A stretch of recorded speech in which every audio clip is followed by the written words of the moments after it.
They called you cold. That's the word they used, isn't it? After everything. After the years you poured out. After the silence you swallowed. After the nights you stayed up, wondering if you were the problem. The moment you finally stopped, the moment you stepped back, and stopped carrying what was never yours to carry, they called you cold. And here's the strange thing. The same people who called you cold are the ones who can't seem to function now. The phone that went quiet when you needed it won't stop ringing. The person who couldn't find 5 minutes for you suddenly has hours to explain themselves. The ones who treated your presence like the air, invisible, unnoticed, assumed, are now gasping like something was taken from them. Something was taken. You. I want you to sit with that for a second. Because if you clicked on this, I already know something happened. You let go of something. Or someone. Maybe recently. Maybe it's still raw. And now you're watching the strangest thing unfold. The world you held together with your bare hands is wobbling without you. And a part of you feels guilty about it. And another part of you feels something you're almost afraid to name. Relief. My name is George. I've been walking this road with people for a long time now. People who carry. People who give. People who hold families and friendships and whole communities together and never once get asked how heavy it is. And I need to tell you something today that I wish someone had told me years ago. What you're feeling right now is not coldness. It's not cruelty. It's not you finally becoming the villain they always accused you of being. It's a calling. It's a separation. And it's older than you think. Let me show you what I mean. There's a man in the oldest stories we have, a man named Joseph. Now most people remember him for the coat. The colorful coat his father gave him. But the coat isn't the real story. The real story is that Joseph was a giver. He was the dreamer, the one with the favor on him, the one his brothers should have protected.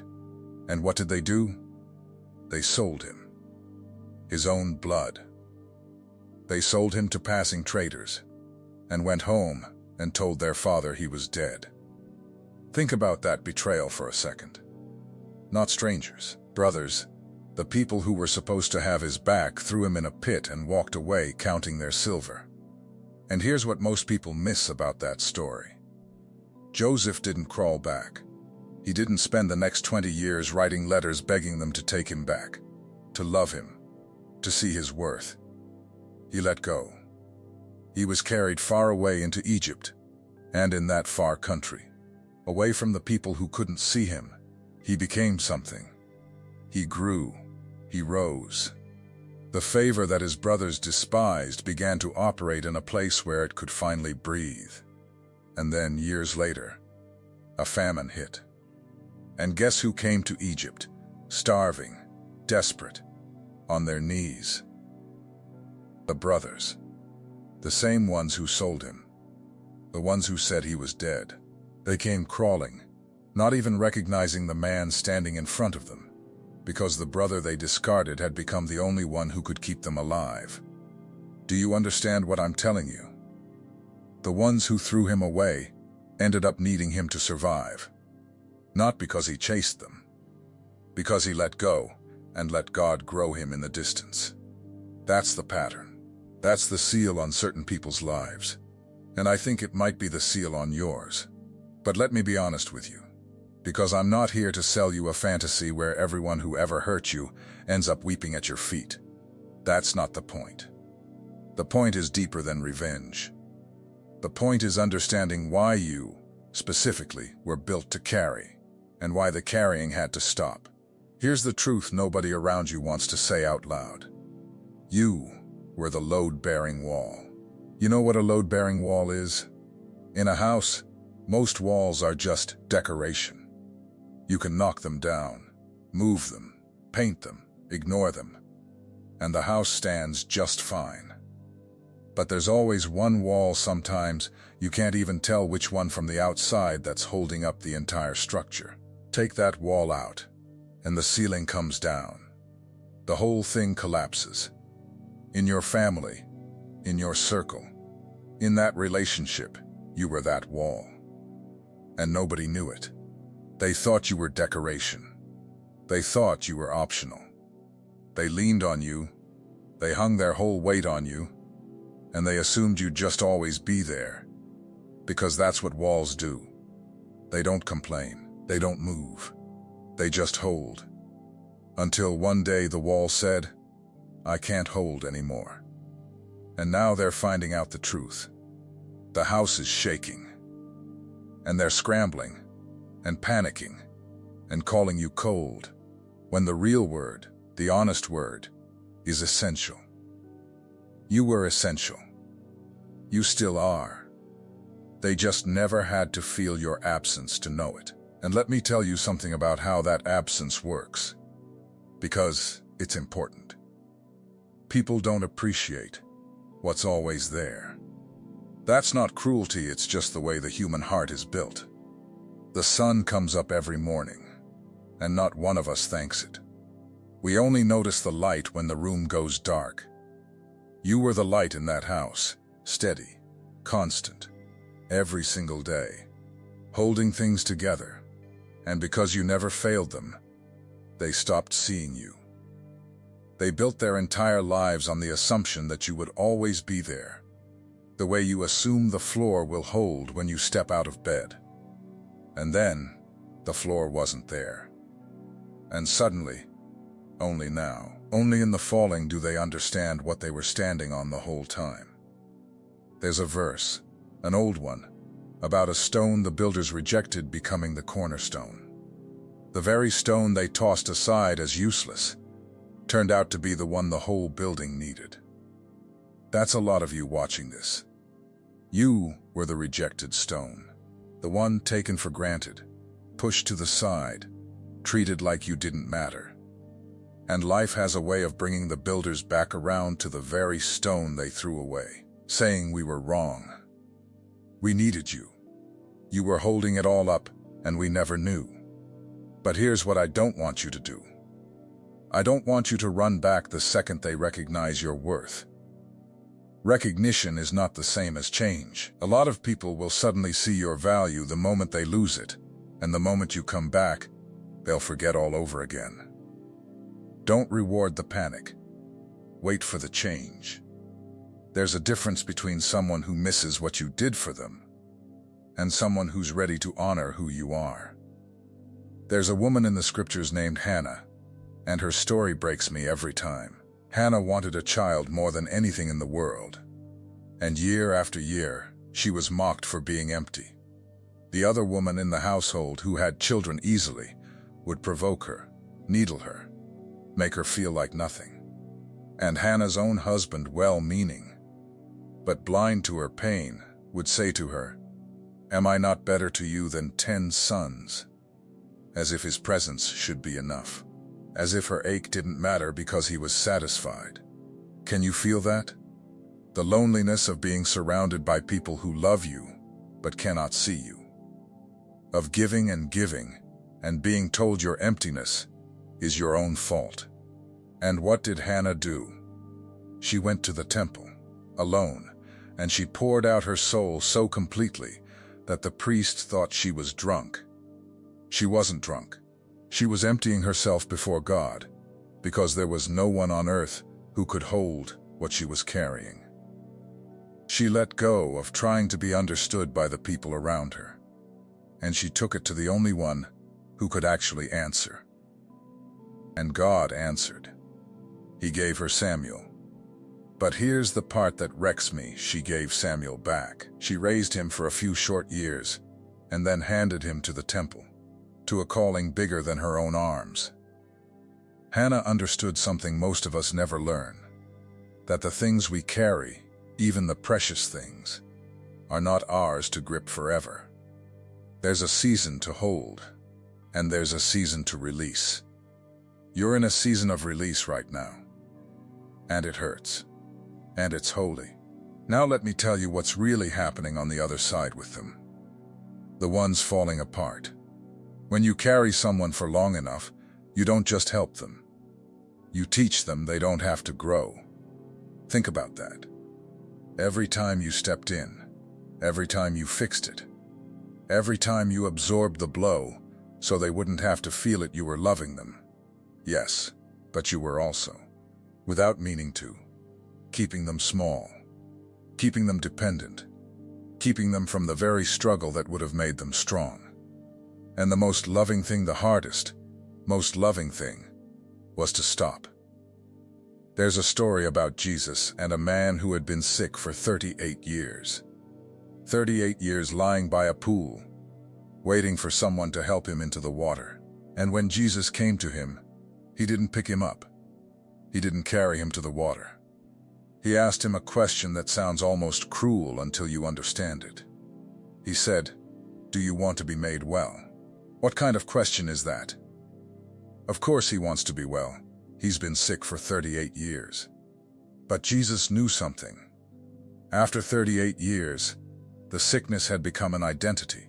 The waiting had become a home. And there were people, probably, who had been bringing this man food and pity for decades, carrying him, and in all that carrying, no one had ever asked him the real question.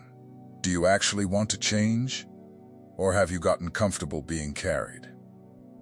Then Jesus said, "Get up, pick up your mat, and walk." He made the man do it himself. The healing required the man to stand on his own two legs. And that's the most loving thing, not the carrying, but the moment someone finally says, "You can walk now. I'm not going to carry you anymore, because I love you too much to keep you on the ground." When you let go, you might have just given them the only gift that could actually save them. The gift of having to stand up. They don't see it yet. Right now, they just feel the floor falling out from under them. They feel abandoned. They're angry. They're confused. They're spinning. But somewhere down the road, if they're willing, this collapse is going to become the best thing that ever happened to them. Because a person who is always carried never discovers their own legs. And you were never meant to be their legs forever. You were meant to be the one who finally trusted them, and trusted God enough to let go. There are messages that pass through your eyes, and there are messages that pass through your spirit. If something in you recognized itself while watching, don't dismiss it. That is the Spirit confirming what was already written. The secret protocol carries 7 keys that unveil what heaven deposited in you before you ever arrived, things no one around you has ever been able to name. It comes with the full audiobook for your moments of prayer, silence, and encounter with God. And you also receive the Awakening Map, the guide that illuminates the 5 seasons of spiritual awakening, revealing with precision exactly where you are and what comes next. The link is pinned in the first comment, but only for a limited time. Don't let this moment pass without a response. I tell you about that because I lived on the wrong side of it for years. I was the carrier. I was the load-bearing wall. And I broke down before I ever learned to let go. I learned the hard way, by collapsing, not by choosing. I don't want that for you. I want you to choose your release before life forces it on you in a hospital bed, or a breakdown, or a bitterness that eats you alive. The keys in that protocol are the things I wish I'd understood at 25 instead of 45. Take them if your spirit is leaning toward them. That leaning is not an accident.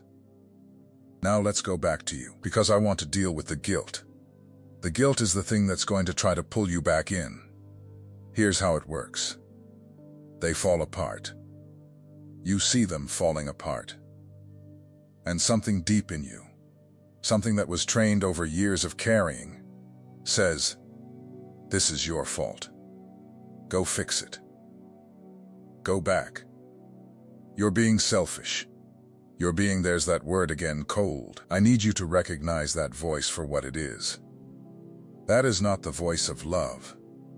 That is the voice of an old programming, a survival pattern you built when you were younger, when you learned that the only way to be safe, to be valued, to be kept, was to be useful, to carry, to never need anything yourself. There was a prophet named Elijah who carried the weight of an entire nation's faith on his shoulders. He stood alone against hundreds. He won an impossible victory. And then, right after the greatest triumph of his life, he collapsed under a tree in the wilderness and asked God to let him die. He was done. Empty. He had given everything and had nothing left. And how did God respond to his exhausted servant? Did he scold him? Did he say, "Get up, there's more work to do. Stop being weak"? No. God let him sleep. Then he sent an angel to feed him. Then he let him sleep again. Then he fed him again. God spent the first part of that encounter doing nothing but restoring the body and the soul of a man who had given until he was empty. Only after Elijah was fed and rested did God speak to him, and even then, not in the wind, not in the earthquake, not in the fire, but in a still, small whisper. You hear what that means? When you've poured yourself out, God's first concern is not your usefulness, it's your restoration.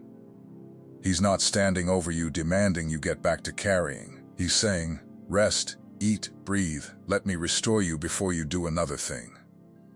So when that guilt rises up and tells you to run back into the burning house and pick the wall back up, I want you to remember Elijah under the tree. I want you to remember that even the mightiest carriers are allowed to lie down. That God himself honors the moment you stop. Letting go is not abandonment. Letting go is trust. You're handing them back to God, who can carry them in ways you never could. You were never as indispensable as your guilt wants you to believe, and that's good news. There's a bigger pair of arms than yours. You can finally let them be held by those. Now here's something I really want you to understand about why they specifically can't seem to live without you. It's not always about love. I'm going to say something hard. Sometimes the people who fall apart hardest when you leave are not the ones who loved you most, they're the ones who depended on you most. And those are not the same thing. Love gives. Dependence takes. Love wants you to flourish, even if it costs them. Dependence wants you to stay, even if it kills you. And for years you may have confused the two. You felt their need, and you called it love. You felt how much they relied on you, and you thought, "See, I matter to them." But need is not the same as love, and being relied upon is not the same as being cherished. Let me make this real with something simple. Imagine a mother who does everything for her grown son, cooks every meal, pays every bill, cleans up every mess, smooths over every consequence. And that son, when she's around, seems to need her desperately, calls her constantly. Can't seem to manage a single day without her. From the outside it might look like deep love, but the day she steps back, you find out what it really was. If it was love, he grieves, but he grows. If it was dependence, he rages. He blames her. He falls apart and calls her selfish for daring to let him stand on his own. The falling apart tells you which one it was all along. I've seen this in marriages. I've seen it in friendships. I've seen it between grown children and their parents, between siblings, between people in churches who lean on one strong soul until that soul has nothing left. The pattern is always the same. The strong one carries, and the carried one grows comfortable, and everyone calls it love until the carrying stops, and then suddenly the truth comes out in how they respond to your boundary. The prodigal son, you know that story. A young man takes his inheritance, runs off, wastes everything, and ends up feeding pigs. So broke and so hungry he envies the slop the animals are eating. And there's a moment in that story that's easy to skip over. It says he came to himself. He woke up. In the pig pen, at the absolute bottom, Having lost everyone who used to surround him when he had money to give, he finally became real to himself. He had to lose everything to find himself. He had to hit the dirt before he turned toward home. The people falling apart without you right now might be in their pig pen. And as much as it hurts to watch, you cannot rescue someone from the very thing that's about to wake them up. Sometimes, the most loving thing you can do is let them feel the full weight of their choices, because that weight is the only thing that's ever going to turn them toward home. You leaving might be the famine that finally drives them to their senses. You stepping back might be the silence in which they finally hear God. Don't rob them of that by rushing back in to soften it. Trust the process. Trust the dirt. Trust that the same God who let the prodigal hit bottom is more committed to their real healing than you ever could be. I want to stay on Naomi for a moment, because there's something in her story that speaks directly to where you are. When Naomi finally came back to her hometown, after losing everything, her husband, her sons, her whole world, the women of the town recognized her and called out her name. Naomi, Naomi. Naomi means pleasant, sweet, and she turned to them and said something heartbreaking. She said, "Don't call me Naomi anymore. Call me Mara. Mara means bitter." She said, "I went out full, and I have come back empty."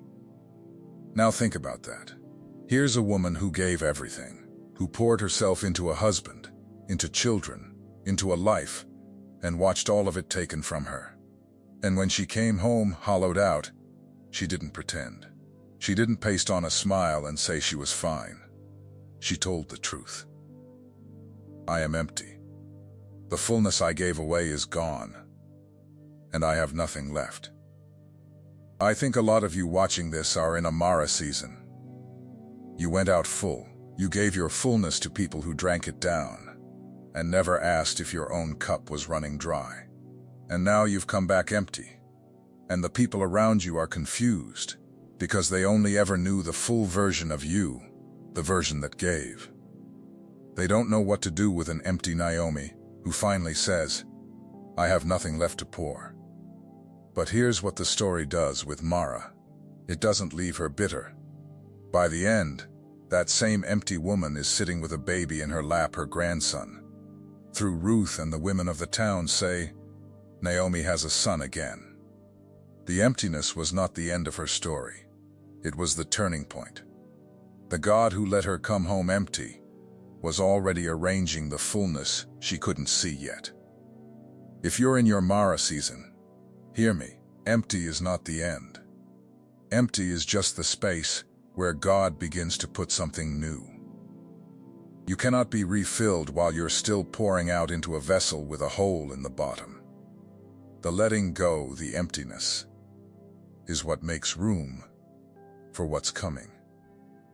There's one more figure I want to bring to you, and then I want to ask you something. Her name is Ruth, and Ruth's story begins with the most painful kind of letting go. Famine, death, loss. Naomi loses her husband and both her sons, and she's left with 2 foreign daughters-in-law and nothing else. And Naomi, bitter and broken, tells both of them to go home, to let her go, to leave her to her grief. One of them does. She kisses Naomi goodbye and walks back to her old life. And nobody blames her, it was the sensible thing. But Ruth says no. Ruth says those famous words, "Where you go, I will go. Your people will be my people, and your God my God." Ruth chooses to stay. Now, why am I telling you a story about staying in a video about letting go? Because here's the wisdom most people miss. Letting go is not about cutting everyone off. It's about discernment. It's about knowing the difference between the ones who only depended on you and the rare, precious few who would walk into a famine just to be near you. Letting go clears the ground. It shakes the tree. And when the shaking is over, the ones who are left, the Ruths, are the ones worth everything. When you let go, you're not becoming a person who pushes everyone away. You're becoming a person who finally sees clearly. The takers fall away. The dependents scramble. But the ones who truly love you, the Ruths, they don't fall apart when you set a boundary. They respect it. They stay. And you finally get to find out who they are. So don't be afraid of the falling apart you're watching. Let it sort things out. Let the famine reveal the Ruths. The people who can't live without you because they cherish you will still be standing when the dust clears. The people who can't live without you because they used you, those you can release with an open hand and a clear conscience. You are not cold. You are not cruel. You are not the villain in this story. You are Joseph, grown in the distance. You are Hannah, pouring out and then releasing. You are Elijah, finally allowed to rest. You are the load-bearing wall that had every right to say, I cannot hold this house alone anymore. And the most beautiful part? When the wall finally rests, it doesn't disappear. It gets rebuilt stronger, in a structure that's actually designed to support itself. You're not gone. You're being restored. And what comes next is not the same exhausting role you've been playing your whole life. What comes next is you, whole, standing in a place where your giving is met, where your love is returned, where you are finally cherished, instead of just used. So here's what I want from you before you go. I don't want a generic comment. I want you to do something specific.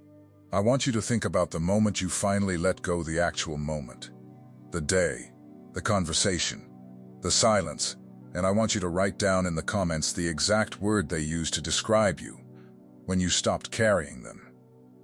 Was it cold? Was it selfish? Was it changed? Write that word, and then write the true word underneath it, the honest one. Cold becomes free. Selfish becomes finally chosen. Write both, and let everyone reading see the lie and the truth side by side. Your word might be the exact one someone else needed to read tonight. And remember, everything I spoke about goes deeper inside the secret protocol, pinned in the first comment. The 7 keys, the audiobook, and the awakening map are there waiting for you whenever you're ready to take the next step.